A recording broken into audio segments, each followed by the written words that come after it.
It's a very special build for a very special cause. Literally life and death. No joking. Don't go away.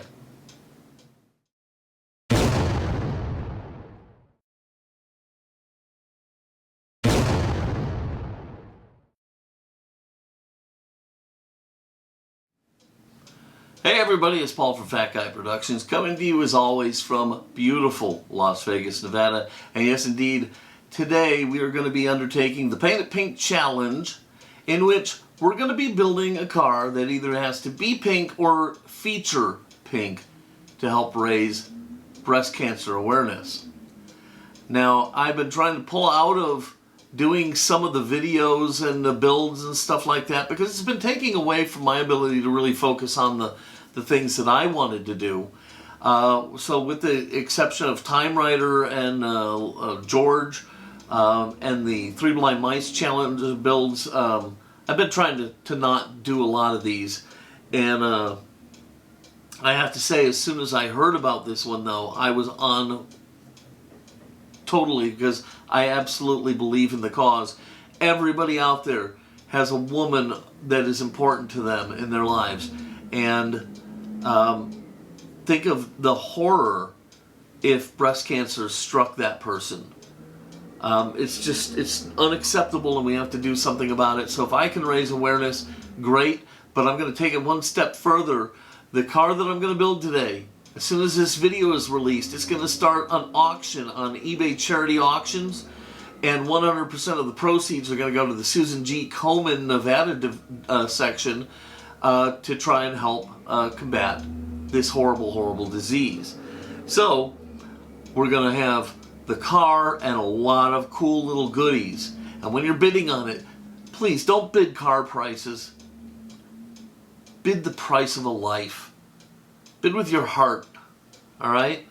I'm expecting a big number here, even though we're talking about a toy. I'm still expecting a big number because that last little dollar could be the one that makes the difference. So when you bid big. Alright, with no further ado, let's go ahead and get to the build now. Alright, yes indeedy do. The Light My Firebird, the Hot Wheels, red line, Light My Firebird. This is going to make an amazing entry for the Paint It Pink Challenge, don't you think? I think it's going to look really cool. Alright, it's in pretty good condition. It's got one of those stupid engines I don't like, the separate engines, but we'll deal with that. Base is in good solid shape.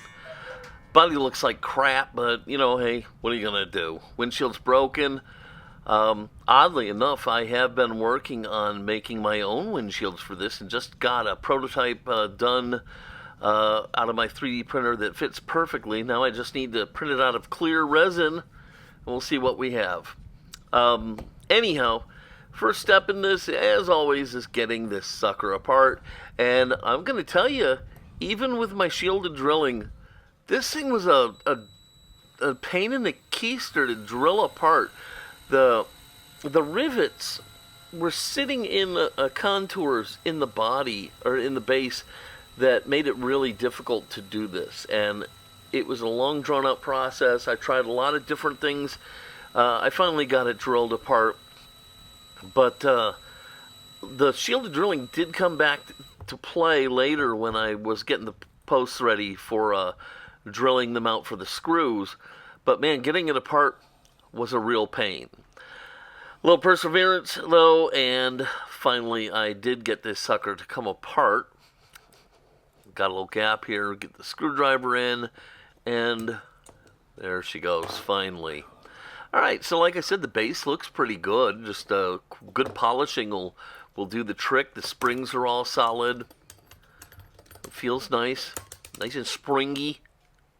I like my cars to be springy. And I notice a problem. Ah, damn it. This is a cap style wheel, and the inner part, I guess the rim of the cap, I don't know what our terminology is. We should probably come up with like a universal terminology book. But anyhow, the wheel's broken, and because it's a cap, that means this whole axle is dead. It's a real pain. The good news is this is a bent spring axle, and it's the kind that's not crimped in, so I'll be able to deal with that. Okay, we can lift the interior out of this sucker. This kind of a dark brownish gray interior. Not bad. Good shape. Nothing broken. Everything's there. We're good to go. Put it to the side. Windshield. There it is. Now, fortunately, I can use this for checking measurements and stuff on my 3D one, but, otherwise this is garbage, but I will save it. And then finally, the body and that motor that's pressed in with one of the mushroomed rivets. And I really don't like these things, these separate little engines, because they're so small and hard to work with. And so this is going to need to be drilled out. So we'll go ahead and get a drill to it and drill the hole, take it out, put it to the side. But I'm really not a fan of the loose engines. On the plus side, though, it lets me do a lot of detail stuff. So that's pretty cool. All right, I've got it drilled, but it still won't come out. So if you just take your center punch and put it in the middle of the post and give it a pop or two, there you go. It just pops right out. All right, don't lose it. If you lose it, you're up the creek. Okay, now it's time for a trip to the vat. Oh, I love that. So fun. All right, we'll drop it in there and leave it for a while.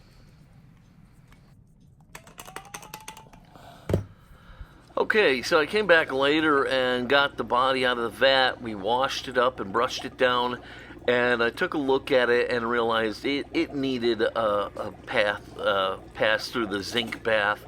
I think you can actually zinc any car that you're going to paint transparent, and it's going to help it.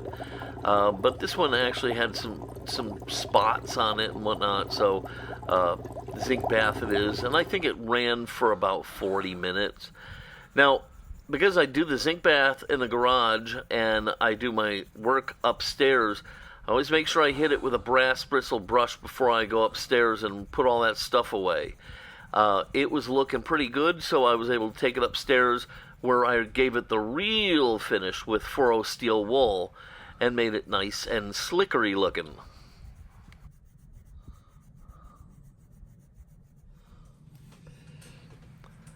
Okay, so after the steel wool, I gave this thing a really nice bath and then wiped it down with a little alcohol, and then it was time to paint it. And my vision for this was a deeper pink, and I happened to have some Redline Shop magenta, and I thought that might do the trick. Look at the letters on the bottle. I thought that would be perfect. I thought magenta was just a deeper colored pink. Well, when I got it into the mixing cup, I was immediately disappointed with it. It was purple, not pink. And maybe once I put it on the car, it would have looked right. But from where I stood, it was way too purple. And after all, this is the Paint It Pink Challenge, not the Paint It Purple Challenge. So I had to come up with a new plan. So I went ahead and I dumped this magenta back into the bottle. And I looked back at my paint rack, and I also happened to have a little Redline Shop hot pink. And that was the color I was avoiding using. But I thought to myself, well, I've now got a dirty mixing cup with some magenta in it, and I've got a dirty pipette with some magenta in it, and maybe if I use those to draw out some hot pink, it would kind of mix together and give me a darker hot pink. So that's what I did. I broke out the Redline Shop hot pink paint, and I used my dirty accoutrements to get the paint into the cup, and I added the hardener, mixed it up, and that's what I ended up spraying.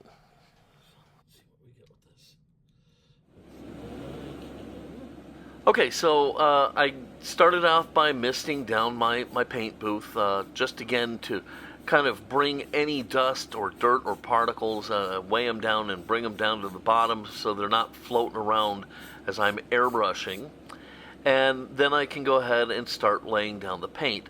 Again, as always, you start with that tack coat.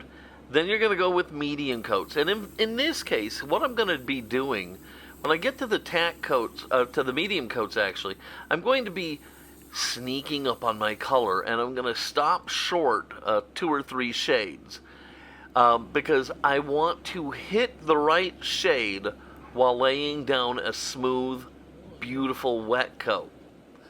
So, otherwise you're going to shoot right past your colors. Now, some of the guys are out there mixing the paints with clear coat to make them less saturated, so that they have less of a chance of missing the color they're shooting for. I don't do it that way. I just kind of plan ahead and sneak up on it a little bit.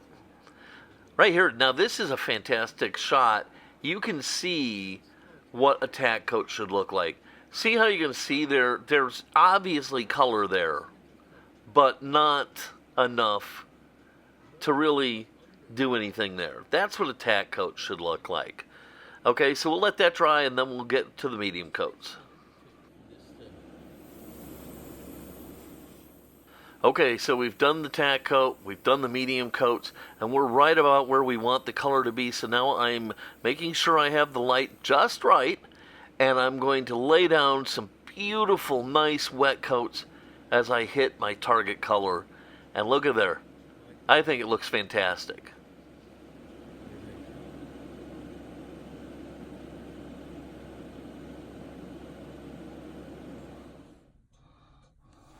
Okay, so even though I used Austin's method to dry this, putting it over a warm light, I still let it sit for another full day before I started doing this procedure.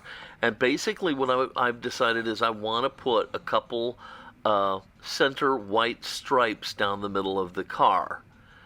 Now, I got to be honest with you, this is the second time I'm voicing over this video, because the first time I sounded like a bumbling idiot. I don't know what was wrong with me. And part of it was trying to explain what I'm doing here.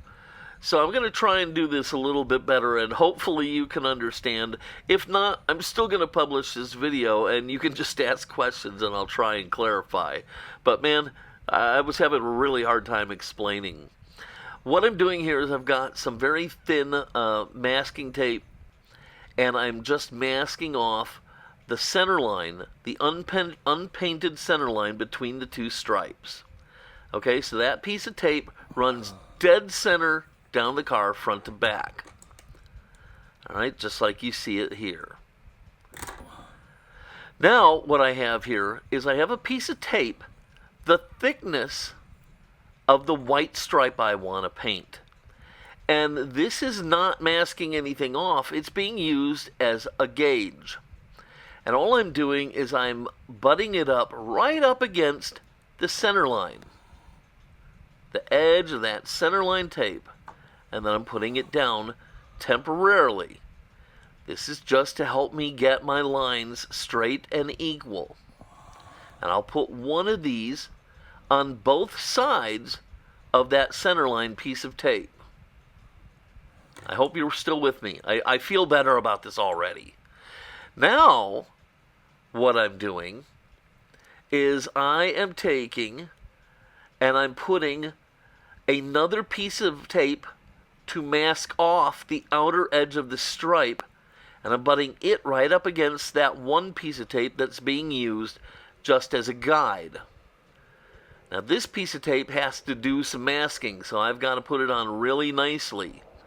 I've got it butted right up against that one guide piece, and I'm laying it down nice and smooth and making sure it's burnished down. Now, see, I just pull out the guide piece, and there's the area I want to paint. Perfect, right? Okay, now I see my other guide piece was starting to curl up. So I'm just going to realign that. Make sure it's nice and stuck down. What you doing, Fiona? And then I can put the outer piece of tape down right next to it. So we'll go get ourselves another piece of tape. And we're going to put this right up against that guide piece. The guide piece I know is going to be removed, so I don't really care about it that much. It's just there to get that perfect thickness. Now this masking piece is being laid down right next to it, edges touching, side by side. I'm going to lay it down, make sure it's down into the creases. Burnish it down really well. And now I can remove the guide piece. And look, there are the stripes I want to paint. You see them? All I have to do is tape off across the car, and we can go ahead and throw down some white paint. Voila.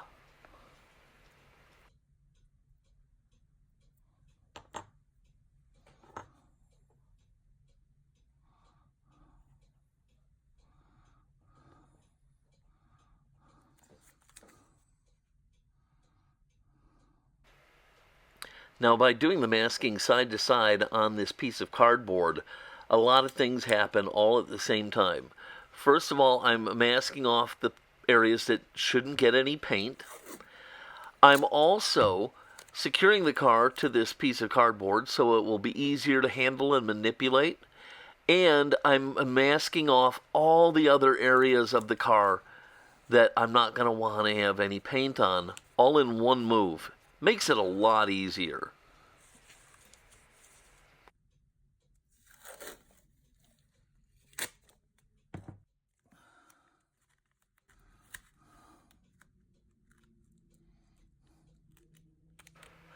Okay, so I'm pretty happy with this. I can head over to the paint booth and I can lay down a little Tamiya X2 white, making sure to burnish that tape down right up to the very second of spraying the paint.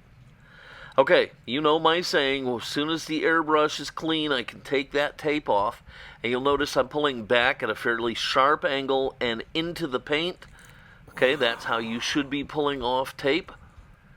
Fairly steep angle and into the paint a little bit to give a good, nice cut edge there. And look at that. These stripes are coming out exactly like I was hoping they would. And I think the white is really making this pink pop.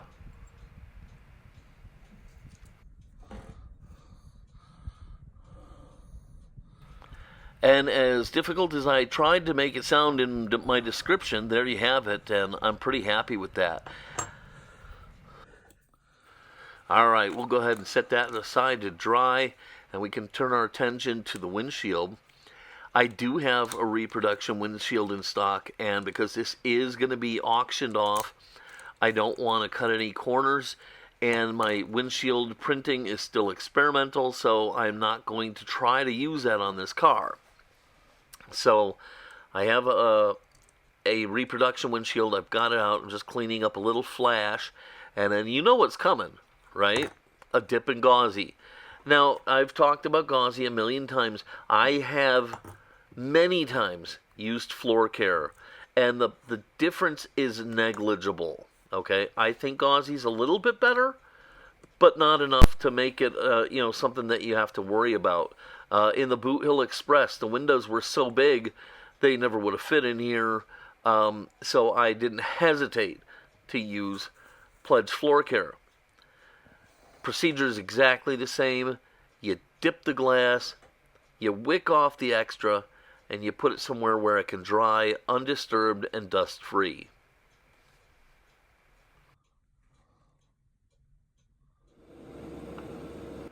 Okay, so the next day the paint has been nice and dry. I did cure it on the lamp, but then I went ahead and let it sit for another day, and so now we're going to just seal everything in with some clear coat. You'll notice that I did put number ones on the door. It was absolutely really common for this to have door numbers. And in fact, you saw at the beginning of this video, my car did have number ones on it.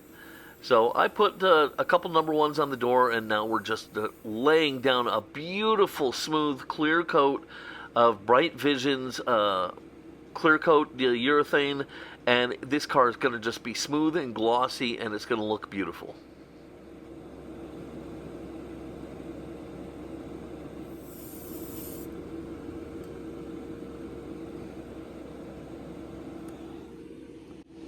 right here. Protect your lungs. Seriously. This crap, it's no fun. Protect your lungs. I believe that's looking pretty spectacular, if I do say so myself. Now, I have been doing really well at prepping my posts before builds, but I think it was just because this one was so difficult to come apart, I kind of forgot. So now I have to do it after the paint is on here, which I hate. But again, the posts are all jinkety on the ends, and I'm using the shielded drilling bits, the VIX bits, to go ahead and trim them up nice and neat.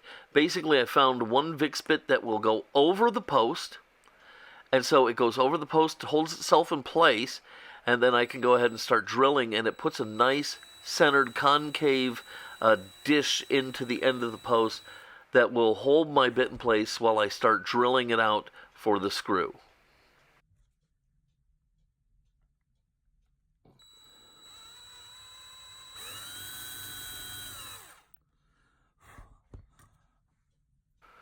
With that beautiful concave dish in the end of the post, I can go ahead and take my drill bit out, drill down into the post, nice and slow and steady wins the race, and just deep enough to hold my button head screw that I'll put in when I want to put the car back together.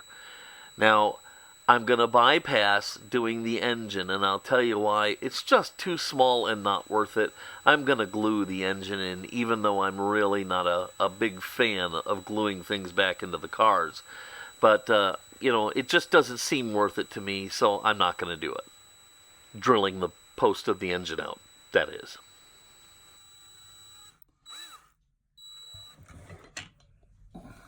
Now, I think I've already mentioned in a previous video that I'm testing out this this handle by Bright Vision for holding their taps.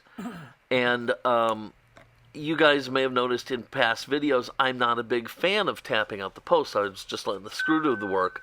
But I got to tell you, since I got this handle, not only have I been testing it, I've been turning to it, and I've actually been using it.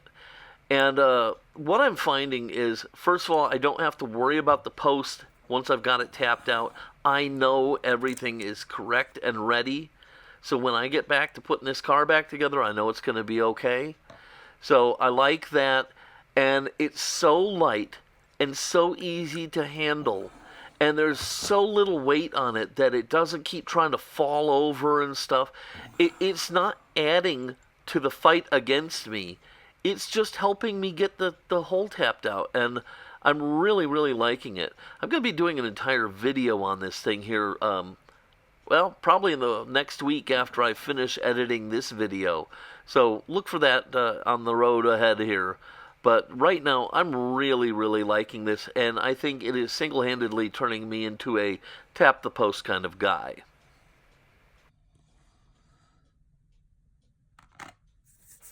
So, what about the engine, you might ask? Well, I have decided I'm not going to drill it and I'm not going to tap it. I'm going to glue it into place. This thing is so small. All that's going to happen is I'm going to damage it or I'm going to damage myself. And frankly, I don't really need a trip to the emergency room in my future. All right, so now let's take a look at this base because this is going to really be a pain in the butt. As I told you, the back plate of the snap cap wheel is broken, and there's no way to fix that. Okay, it's ruined the entire axle. Now I'm fortunate that I have some spares in my stash, and I'm also fortunate that I'm doing a car that these bent spring axles are not crimped in. They're just wrapped around and can come out. So that's what I'm going to do. I'm going to take these old ones out and put new ones in. Getting these off, and even more so getting them back on, is way harder than it looks. But the axles are pretty forgiving, and with a little work, you can do it. Just follow the same path getting them on as you did getting them off, and you'll be fine.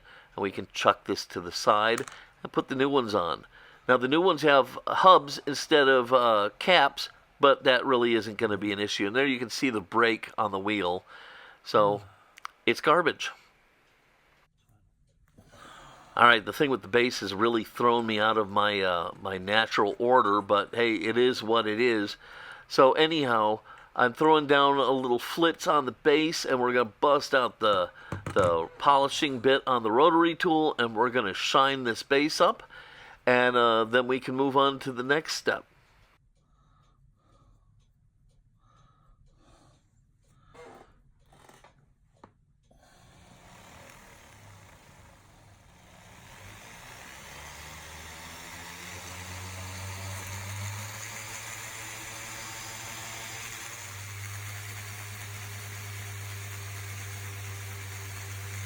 Okay, so just make sure when you're polishing the base, come at it from every different direction, okay? Because the rotary wheels sometimes can. Did you hear me going? The rotary wheels sometimes can't get into certain nooks and crannies depending on how it's facing. So attack it from every different direction, okay, to make sure that you don't have some spots that are ugly and stand out. And then afterwards, when we're done, we can put aside the rotary tool, and now we can just get out a nice soft microcloth and buff it down and remove as much of the residual as possible. And then we have the difference between a good job and a great job is the attention to details. When you polish stuff like this, you get a buildup of dark residual material from the polishing, and it's piled up inside the letters and in all the nooks and crannies. I just use a little isopropyl alcohol, put it down, and bust out a friendly old toothbrush and give it a real good scrubbing to get rid of all that little dark bits of material. Do it as many times as you have to until it's all gone and the base is nice and consistently shiny.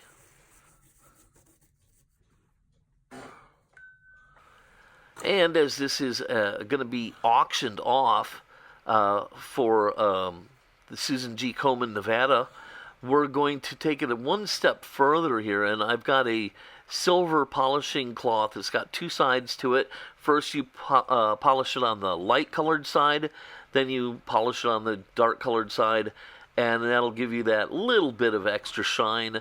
We're going to, all of the things you're seeing me do to the base are happening to the little motor too.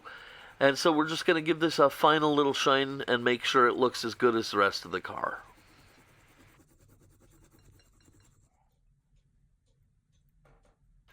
With the base just looking fabulous, we can go ahead and put on some brand new shoes.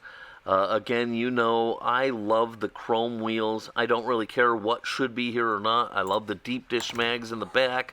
That's just me. So we can pop on the new stuff, and the base is just about done. We'll do the detail painting on it that needs to be done right at the end.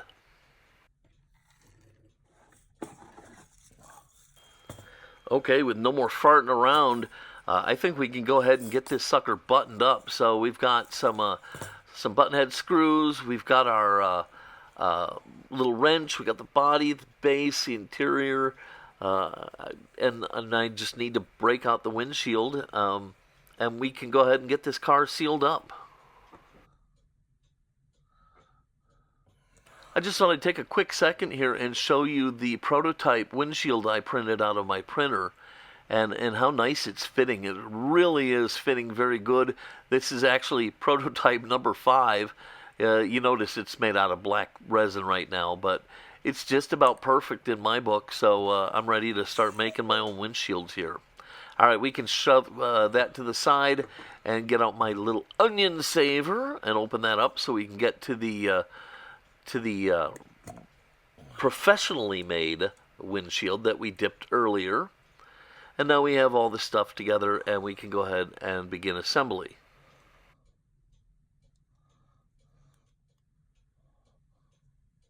So the windshield has a couple little registration pins to help hold it to the interior, and I'm finding that's going to be the easiest way to kind of put this back together. So what I'm doing is I'm just kind of putting the registration pins into the interior, and it's got enough of a grip that it will hold together, and now I can put the interior and the windshield into the body as if it was one piece, and it'll make it a little bit easier. So I put it over the rear post and just kind of slide it in, And then when I drop it down, then I can worry about the little registration tab on the windshield and press that into place. And then we can move forward.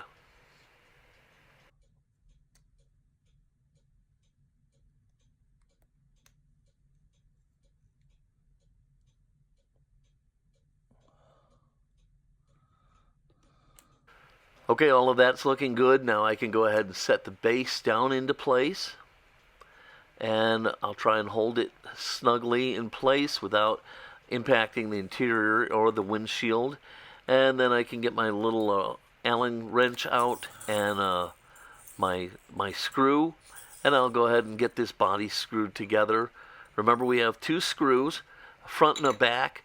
We don't count the engine because this is not the kind where the engine goes all the way through. It just goes through the hood and is mushroomed out there, so there's no screw there because we're going to glue the engine in.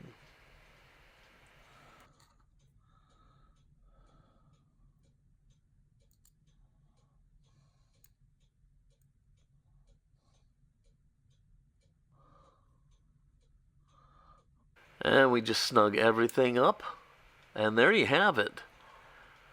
My Firebird is all back together, and the only thing it needs now is a little bit of detail painting.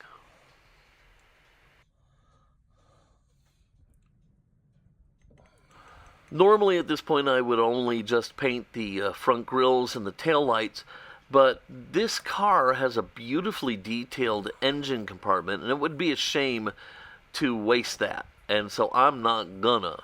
We're gonna paint the details in the engine compartment, then we will actually detail the engine itself and then glue it back in, and this car will be done.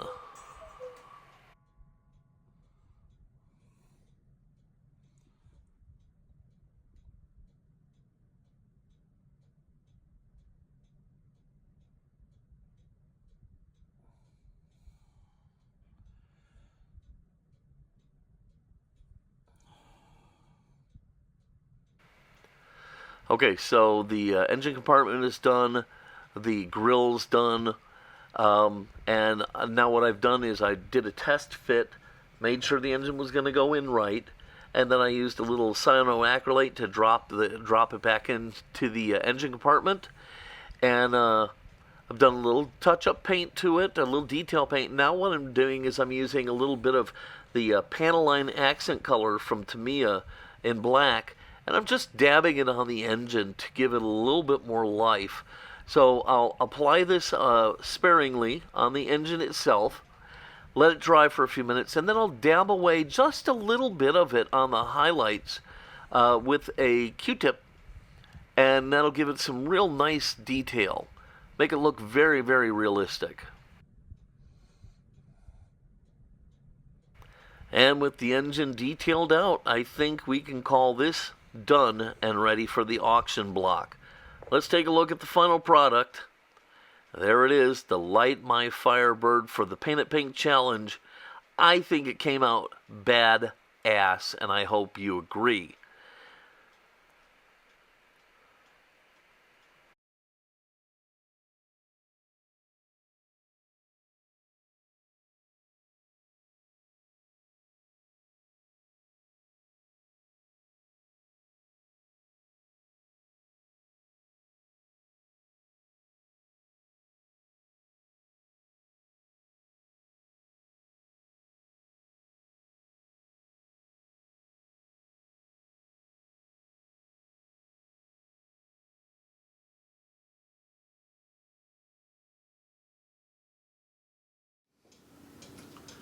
Well, here you have it. The Paint It Pink Challenge car, my version of it, the Light My Firebird, and I think it came out amazing. I'm really happy that I chose to do the stripes. I think the detailing in the engine compartment is just so fun. I really enjoyed doing that, and overall, I had a lot of fun with this car. I hope you really loved it too. Now remember, this car is going up for auction now. Right now, it is up for auction. We're gonna have the car, a Fat Guy Productions special pink t-shirt. Okay, so we've got that. We've got some stickers and a lot of other goodies that are going to be in with this auction, and they'll all be listed at the auction site. The link is going to be down below so that you can get in on this, and please bid big, okay? Bid like somebody's life depends on it, because it does. Alright, if you like this video, please give it a thumbs up. Click subscribe. Make sure you click the little bell and you'll be notified anytime I release a new video. If you have any questions or comments, you can go ahead and ask them down below. I read everything. I love to talk with you guys. You guys are absolutely the greatest. Okay, I'm going to go ahead and get out of here. This is Paul from Fat Guy Productions, wishing you an amazing day, and a day that you are blessed to have all of the loved ones around you in your life healthy and happy. Until next time, be good.